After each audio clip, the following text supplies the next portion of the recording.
சுவாரஸ்யமாக பேசுவதாக நினைத்து அண்ணன் சீமான் கூறும் சில தகவல்கள் உண்மைக்கு மாறாக இருப்பது ஆதாரத்துடன் அடிக்கடி அம்பலப்பட்டு வருகிறது.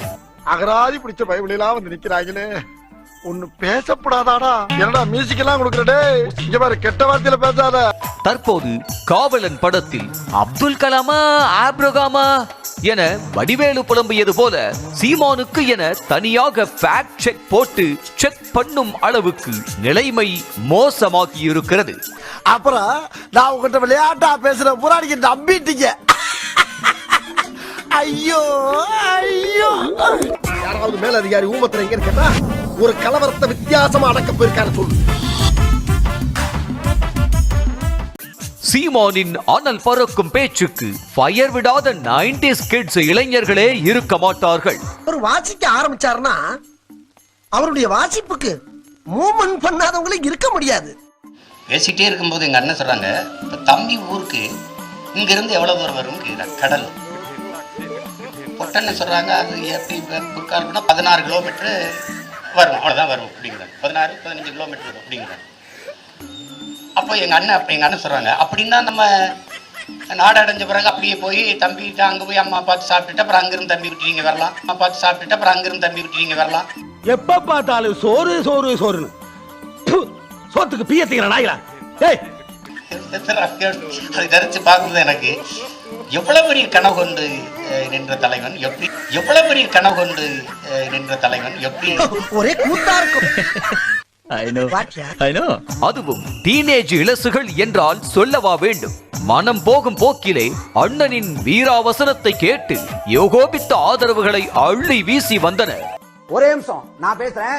2011 இளையமனம் தான் ஈழம் மட்டும் எங்க அண்ணன் பேச நிரூபிங்க. நாளை காலையில வந்து அண்ணா வளர்த்தா டீம் கலக்க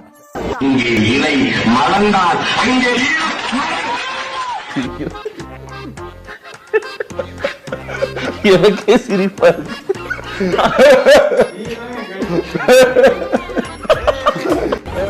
அதுக்கு ஒண்ணு வேணாம். ஓகே, இங்கே இலை மலர்ந்தால் அங்கே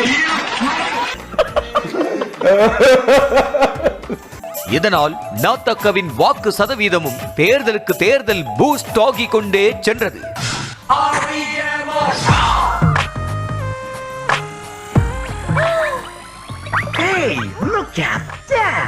இதையெல்லாம் கண்டு இன்ஸ்பயர் ஆன அண்ணன் சீமான் அவரது வசீகர பேச்சை மெருகேற்ற அவ்வப்போது சில பொய்களையும் கலந்து விட்டு உரையாற்றுவதும் உண்டு. வாங்க அண்ணன் வந்துட்டாருன்னு கூட்டிட்டு போனோம்னா போய் அப்புறம் 2 பேரும் கட்டி பிடிச்சு 2 நிமிஷம் எதுவுமே பேசல. அங்க போனா கேஸ்டர்னு பொட்டன்னு ரஞ்சித் அப்பான்னு தமிழேந்தின்னு நம்ம அப்பான்னு கூப்பிடுவோம். எல்லாம் உட்காந்துருக்காங்க. தம்பியை வர சொல்லிட்டு ஒன்னும் பேசாம உட்காந்துருக்கீங்க அப்படின்னு பொட்டன்னு கேக்குறாரு. ரொம்ப சகஜமா பேசக்கூடியது தமிழேந்தி அப்பா, நடேசன்னு பொட்டன்னு தான். அப்ப இல்ல அவன் நான் பேசுறது ஒரு வாரமா பேச்செல்லாம் கேக்குறேன்ல, ஆங்கிலம் கலந்து ஏதாவது ஒரு 2 வார்த்தை வந்துச்சுன்னா அப்புறம் ஏதாவது ஆள் சரியில்லைன்னு எடுத்துட்டு போறான். அதான் யோசிச்சுக்கிட்டு இருக்கேன். நான் வந்து ஒரே ஒரு டவுட் தான் உங்களுக்கு. சூப்பர்னே கேளுங்க. சோறு வேற முன்புதான் சமூக வலைத்தளங்களின் ஆதிக்கம் அவ்வளவாக இல்லை. அப்போது அளந்து விட்டாலும் ஆராய்வதற்கும் ஆள் இல்லை. ஆனால் இப்போது அண்ணனின் பூதாகரமான பொய்களை கூட புஷ் என்று மாற்றும் அளவிற்கு செயற்கை நுண்ணறிவு தொழில்நுட்பம் வளர்ந்து விட்டதல்லவா? ஏதாச்சும் ஒரு பக்கம் ஆட்டு, ஒண்ணு இப்படி ஆட்டு இல்லன்னா அப்படி ஆட்டு, எல்லா பக்கம் ஆட்டுனா எப்படி புரியும்? எப்பயாச்சும் இருக்கக்கூடாது, எப்பயுமே அந்த பழக்கம் உனக்கு இருக்க கூடாது. அப்படியாவது சுதாரித்துக் கொண்டு தனது பேச்சுகளை சுய பரிசோதனை செய்திருக்க வேண்டாமா என்பதுதான் பலரது கேள்வியாக இருக்கிறது. நான் எத்தனை ஊரு எத்தனை கிராமத்தை தாண்டி என்ன கண்டிஷன்ல வந்திருக்கேன் தெரியுமா? நான் உனக்கு என்ன எதுவும் கேட்காம ஒரு பச்சை புள்ளைய போட்டு துவைச்சு தும்சம் பண்ணிருக்கிறான். ஏன்டா அப்படி? அப்படித்தான் கடந்த சில நாட்களுக்கு முன்னர் செய்தியாளர்களிடம் உருக்கமாக பேசிய அவர் காமராஜர் மறைவுக்கு அறிஞர் அண்ணா கதறி அழுததாக கூறினார். இதை முதலில் பலரும் நம்பிவிட்ட நிலையில் பிறகுதான் வரலாற்று பக்கங்களை திருப்பி பார்த்தபோது தெரிய வந்தது அண்ணன் கூறியது அப்பட்டமான பொய் என்று.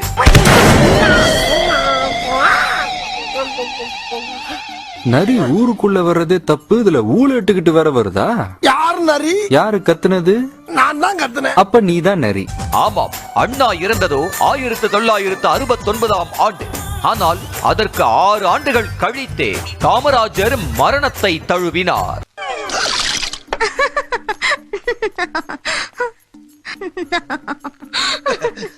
அப்படி இருக்கும்போது இறந்து போன அண்ணா எப்படி நேரில் வந்து காமராஜருக்கு காதறி அழுதிருக்க முடியும் என கிண்டல் செய்தனர்.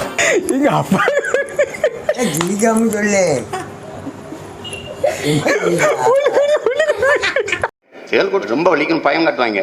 ஒரு நாள் முதுகுல இருக்கிற படுக்கையில் அடிச்சு முதுகுப்புறம் கொட்டி விட்டுருச்சு. என்னடா வலிக்குதுன்னு பார்த்தேன், அது தேல் செத்து கிடக்கு. அப்புறமா இவ்வளவுதான் வலியா? என்னென்ன சொல்றான் பாருங்க, கம்பி கட்டுற கதையெல்லாம் எடுத்து போடுறான். இப்படித்தான் சாதி பார்த்து போடும் ஓட்டு எனக்கு தீட்டு என தொண்டை தண்ணீர் வற்ற பேசும் சீமான் பம்மல் நாடார் பேரவை நடத்திய கூட்டத்தில் பேசியதும் பொய் என்பது தெரிய வருகிறது. காமராஜர் கட்டிய பள்ளியில்தான் அப்துல் கலாம் கல்வி பயின்றதாக சீமான் உரத்த குரலில் பேசி அங்கிருந்த நாடார் சமூக பிரதிநிதிகளை நரம்பு புடைக்க வைத்தார்.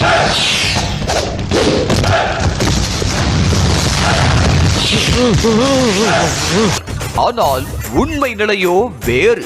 காமராஜர் முதன்முறையாக முதலமைச்சராக பதவியேற்ற 1954ஆம் ஆண்டு அப்துல் கலாம் தனது கல்லூரி படிப்பையே நிறைவு செய்து விட்டார். நான் பார்த்தா எரியவே எரியுமா?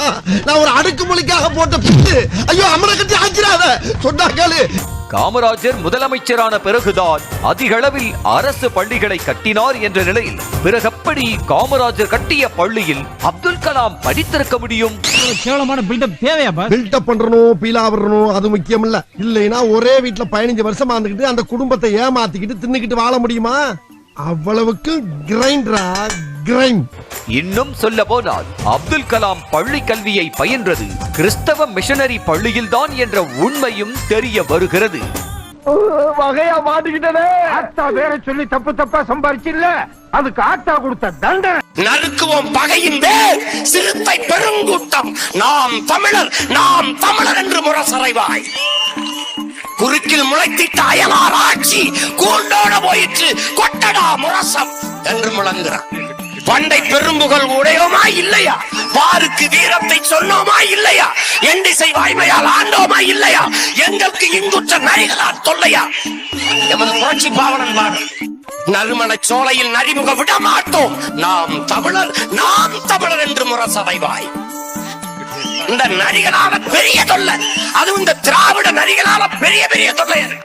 வாழும் உரிமை எவருக்கும் உண்டு, ஆளும் உரிமை தமிழர் எமக்கே உண்டு. நான் சொல்றேன், ஒரு தலைவன் வந்து அந்த 6000 பள்ளிக்கூடங்களையும் திறந்து 14000 பள்ளிக்கூடங்களிலிருந்து படிக்க வச்சார். அவர் திறந்த பள்ளிக்கூடத்தில் படிச்ச பேரன்தான் இந்த சீமான், இந்த அப்துல் கலாம், இந்த அப்துல் கலாம், அப்துல் கலாம், அப்துல் கலாம்.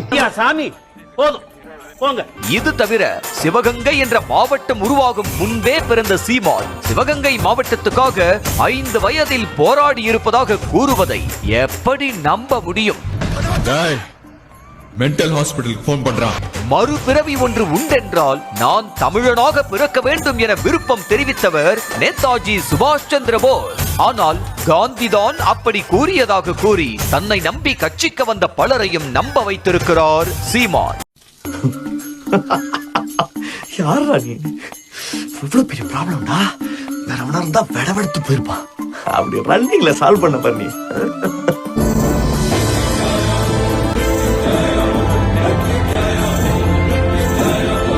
இப்படித்தான் ஒரு முறை தேனீக்கள் இனம் அழிந்த 4 ஆண்டுகளில் மனித இனம் அழிந்துவிடும் என ஐன்ஸ்டீன் சொன்னதாக கூறினார் சீமான். ஆனால் அவர் அப்படி சொன்னதற்கான எந்த அறிவியல் பூர்வமான சான்றும் இதுவரை கிடைக்க பெறவே இல்லை. நண்பர்களே, அசையாத மரம் ஒன்று உய்ந்தது கீழே. வண்ணத்து பூச்சி தேனீக்கெல்லாம் செத்து போன, தேனீக்கள் செத்து போனால் மானுட இனம் 4 ஆண்டுகளில் அழிந்து விடும் அறிஞர் பெருமகன் ஐன்ஸ்டீன் சொல்றான். உனக்கு சொன்னா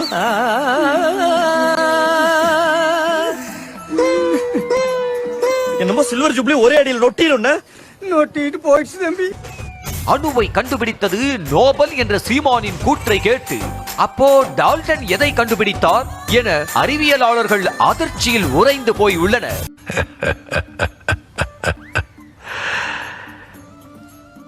இப்படித்தான் ஒரு முறை கடந்த ஆண்டு குழந்தையை தூக்கி கொண்டு போருக்கு சென்றவர் வேலு நாச்சியார் என அதிர வைத்த அதிபர் சீமானுக்கு அது வேலு நாச்சியார் அல்ல ஜான்சி ராணி என சொந்த கட்சி தம்பிகளே பாடம் எடுக்க வேண்டிய பரிதாப நிலைக்கு தள்ளப்பட்டார். இவரை வச்சுதான் எல்லாமே நான் பண்ணிட்டு இருக்கிறேன். இவருதான் தெய்வம், ஏதாவது சுய கட்டுப்பாடு, சுய ஒழுக்கம், அன்பு எல்லாத்தையுமே கொடுக்கறது இவரு தாங்க. இவர் முகத்தை பார்த்தா போதுங்க, கருணை வந்துருங்க, யாருக்கு எந்த துரோகம் செய்யறதுக்கு வராதுங்க, நல்ல மனிதருங்க.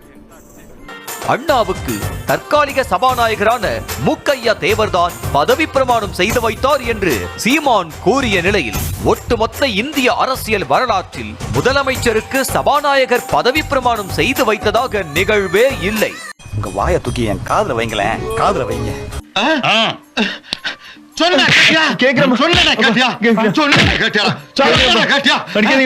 திருக்குறளில் மாடல்ல மற்றையவை என்ற வரியில் மாடு என்பது கால்நடையை தான் குறிக்கிறது என சீமான் கூறியதை கேட்டு தமிழறிஞர்கள் ஷாக்கான கதையெல்லாம் வேறு இருக்கிறது. நீ ஒரு டுபாக்கூரு, உன்னை நம்பாதேன்னு இவங்கிட்ட எத்தனை தடவை சொன்னேன். இவன் தான் என் பேச்ச கேட்காம உங்ககிட்ட தான் சொன்னான். கேடில் விழிச்செல்வம் கல்வி ஒருவருக்கு மாடல்ல மற்ற எவை என்று நமது வள்ளுவ பெருமகனார் தந்தருளிய மறைமொழியில் கல்விதான் மானுடனுக்கு செல்வம், ஆனால் மாடும் நம் செல்வங்கள் என்பதை வலியுறுத்தி பாடுகிறார். உணர்ச்சி பெருக்கில் நரம்பு புடைக்கும் அளவுக்கு பேசிவிட்டாலோ, உடைந்த குரலில் உருக்கமாக பேசிவிட்டாலோ நம்பி விடுவார்கள் என்ற அசாத்திய நம்பிக்கையை கைவிட்டுவிட்டு முதலில் தாம் பேச போகும் உரையை முழுவதுமாக சுய பரிசோதனை செய்துவிட்டும் அதன் உண்மை தன்மையை ஆராய்ந்துவிட்டும் பேசுவதுதான் சீமானின் அரசியல் எதிர்காலத்துக்கு நல்லது என்கின்றனர் அண்ணனின் கட்சி சாரா நலம் விரும்பிகள். நீ சொன்னதுல ஒன்னாவது கரெக்டா இருக்காயா? உனக்கெல்லாம் ஒரு பட்டம், மெய்ய பணம், பொய்ய பண்ண மாத்தீங்கடா, போடா.